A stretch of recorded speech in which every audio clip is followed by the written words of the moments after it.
Arsenal fans are panicking, rivals are getting giddy, and suddenly the whole narrative has changed. Arsenal are going to bottle it again. Manchester City are 2 points behind, and people are really acting like this title race is over. Today I'm going to break it all down, the injuries, the fixture run, and I want to talk about a specific somebody. So strap your belt. No, that's dead. Let's just get into it, man. Like, subscribe, all of that. First of all, let's talk about the overreaction from the rivals, the media, and some Arsenal fans alike. If you look at our numbers, before the Villa loss, Arsenal had just conceded 9 goals in 15 Premier League games. It's the fewest in the league. We kept 8 clean sheets in those 15 games. I mean, if you look at the defensive record and the consistency in the performances as well, you can't look at one loss to Aston Villa and think to yourself now, oh, it's a crumble going to happen, we're going to bottle it. There's no way you can come from being elite and in one game and then the whole thing just flips and then that's the end of the program. There's context behind these things, and we're going to obviously we're going to obviously dive deeper into what's going on and the reasons why. Some will say excuses, but the facts are the facts.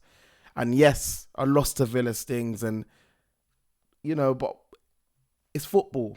We are allowed to lose games, and all the panic is just overreaction, in my opinion. So, yeah, man. There's context to that loss, and everyone seems to be ignoring it. I mean, the rivals have been just preying and waiting for our slip-up, and now, as soon as the slip-up's happened, anything small, that they can hold on to about Arsenal losing, they're going to grab onto it, and this is it.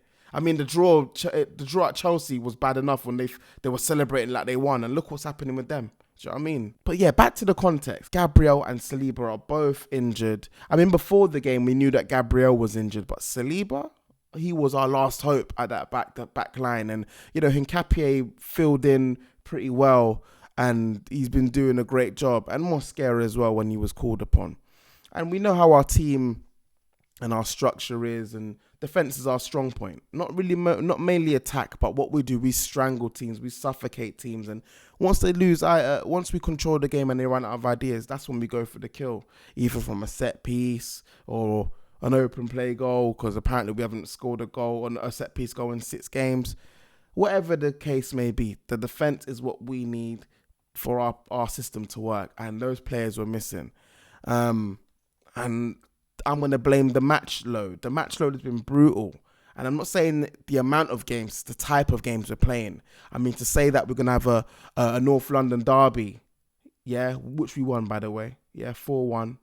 And then midweek, we're going to play another highly emotional, highly concentrative, another game where you have to concentrate, in Bayern Munich, a team that always pummels us, and we went strong with our players for that one as well.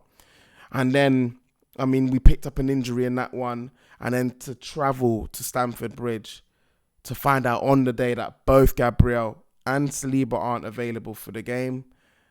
I mean, we drew that game 1-0. You would have thought we lost it the way the Chelsea fans were acting. It's led to too many forced rotations in the back line, and Gabriel Saliba's out, and now Mosquera, who's actually going to be out roughly 8 weeks. And it's been a lot of changes. I mean, in that Villa game, I think we fielded Ben White, Julian Timber, who I'm hearing has got a knock as well, Calafiori, and I can't remember who played left back. But we played a whole, I wouldn't say makeshift, but a whole back line that hasn't played together. And they did quite well, to be honest. And if you look around the pitch, you can see a lot of leggy players. Declan Rice, Marino looks gassed. Saka, who in my opinion hasn't been fully fit since come back from injury. Zubimendi didn't have a good game. A lot of leggy players, it's a very demanding few games, a few fixtures as well. So there's context to that. Now let's talk about the rivals.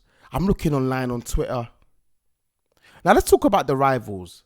Getting giddy, getting excited, desperately waiting for Arsenal to slip up. And finally it's happened.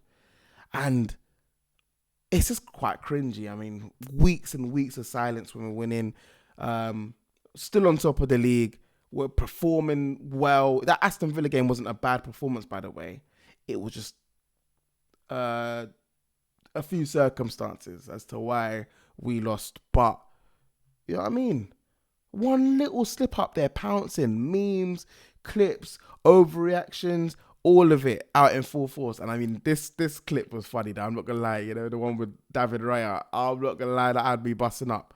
But listen, we're the best team in the league, best team in the country, best team in Europe. And I ain't going to let no one game make me feel no way. You know what I'm saying? So keep mocking. We're going to do our thing. And in May, do you know what I'm saying? I'm going to be there because I got chest. And that's another thing I want to talk about. Because a few of our fans have got no backbone, man. No backbone. When we were winning, it's all peachy and everybody's on Arsenal's side in terms of, you know, the pundits and the rivals. Everyone's happy and everyone's calm. But they don't know about a real title race. Yeah, what they thought we were going to run away with it, like 10 points by April. That's not going to happen, broski. Do you know what I'm saying? And now we've lost one game and a few fans have come out from underneath the rocks and a few pundits are talking. All these fans are coming to talk like, do you know what I mean? It's over and they want to they want to kick rocks and throw the towel in. Like if you want to just like start panicking and bailing and joining in with some of the rival banter as well, like joining in with the narratives. You're not built for this. You're not built to be an Arsenal fan, man. Football ain't for you, man. It's mad. It's mad what I'm seeing because what we're going to do, we're going to go to Wolves, yeah? We're going to smash Wolves and then City could drop points to Crystal Palace. We know Crystal Palace like beating Manchester City, even though Manchester City are in good form right now, but I'm praying that Crystal Palace do something. But when that happens and we're back 5 points ahead, what's everyone going to be saying now? We're in the lead. You know what I mean? It's just going to be flip-floppy. Bruv, say it with chest in it. Say everything you want with chest and run with it, man. Because if there's egg on your face, it's egg on your face at the end of it, innit? It's only football. Do you know what I'm saying?